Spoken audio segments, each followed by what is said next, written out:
Assalamualaikum warahmatullahi wabarakatuh. Saudara-saudaraku yang moga dimuliakan Allah. Saudara-saudaraku, apabila ada orang yang sukanya menghina, mencaci maki, menghujat atau juga memfitnah, merendahkan orang lain secara membabi buta, apakah itu merupakan akhlak yang baik, apakah yang buruk? Apakah itu contoh yang sejalan dengan aturan Islam atau tidak? Apakah itu ciri orang yang rendah atau mulia dan orang yang punya pemikiran yang berkualitas, bermutu, ataukah pemikiran yang rendah? Saudara-saudara sekalian, apa yang saya sampaikan monggo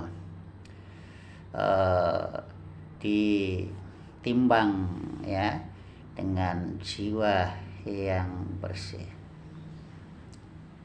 Kanjeng Rasulullah SAW itu diutus untuk menebarkan kasih sayang, sebagaimana dalam Al-Quran disampaikan, wa ma arsalnaka illa rahmatan lil alamin.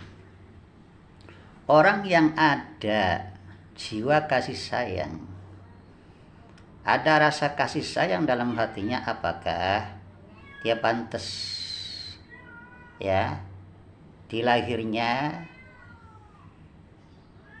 atau lisannya itu dengan mudah berkata-kata yang kotor, ya seperti yang saya sampaikan tadi, menghina, mencaci maki, ya, atau menyampaikan kebohongan,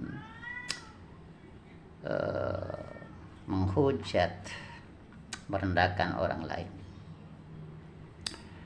Orang yang menjalankan sesuai jalan yang dicontoh oleh Rasulullah, saya kira nggak mungkin sikapnya sembrono dan lisannya juga sembrono, nggak mungkin. Begitu juga Rasulullah diutus, yaitu innama bu'istu liutammi makarimal akhlak, untuk menyampaikan bu'istu, kata Rasulullah, saya diutus untuk mendidik,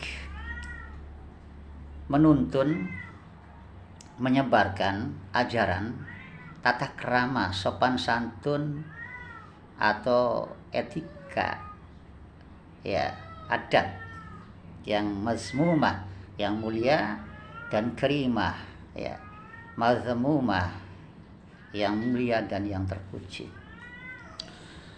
Kembali lagi yang saya tanyakan dan mohon dijawab dengan hati nurani, apakah orang yang suka mencaci maki, menghujat, menghina, menebarkan fitnah dan juga menyampaikan bersikap dusta, atau katakanlah dalam bahasa sekarang itu membuat narasi-narasi yang tidak jelas atau prasangka-prasangka yang tanpa ada bisa dibuktikan, ya, prasangka buruk maksudnya.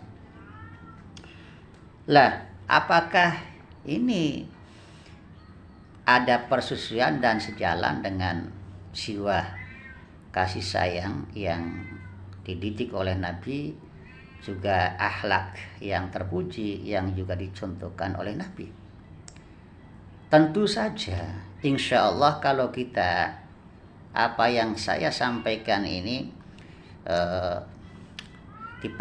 dipertimbangkan atau dipandang dari jiwa yang bersih, tentu itu bukan ajaran yang sejalan dengan Islam. Itu bukan akhlak, aturan atau yang sejalan juga dengan Islam. Bukan akhlak Islam, bukan aturan Islam itu. Dan juga perlu kita taukidkan, artinya dimantapkan apa yang saya sampaikan itu, bahwa tabiah orang-orang yang suka merendahkan, menghina, mencaci maki, menghujat orang lain itu biasanya dalam dirinya itu bercokol sifat kesombongan. Lah, saya juga coba untuk menyampaikan pertanyaan kepada saudara-saudara. Kesombongan itu sifat atau karakternya umat Islam atau penyimpangan daripada ajaran Islam? Tentu saja dengan jiwa yang bersih akan menjawab bahwa kesombongan itulah termasuk daripada noda-noda atau kotoran-kotoran ajaran Islam yang hinggap pada seseorang, yang sehingga seseorang itu boleh dikata terkena penyakit virus yang amat membahayakan, sehingga nggak mungkin dia akan bisa melakukan kebaikan dan kemanfaatan. Jangankan untuk orang lain, untuk diri sendiri juga tidak akan bisa. Sebab kesombongan itu betul-betul menutup akal waras dan menutup kebersihan hati. Dan yang ada pada dirinya, baik itu perbuatannya akan menimbulkan contoh yang buruk, lisannya akan menebarkan polusi, kotoran dalam jiwa-jiwa pendengarnya, dan segala sesuatunya apa yang diperbuat hanya akan menebarkan kemadharatan atau kerugian bagi diri dan bagi orang lain. Nah, sekarang begini saudara-saudaraku sekalian, apabila yang saya sampaikan itu menurut sampean semua adalah akhlak yang buruk, adalah yang tidak sejalan dengan Islam, adalah kesombongan yang bernasab pada iblis. Ya, memang iblis itu sombong, gitu ya.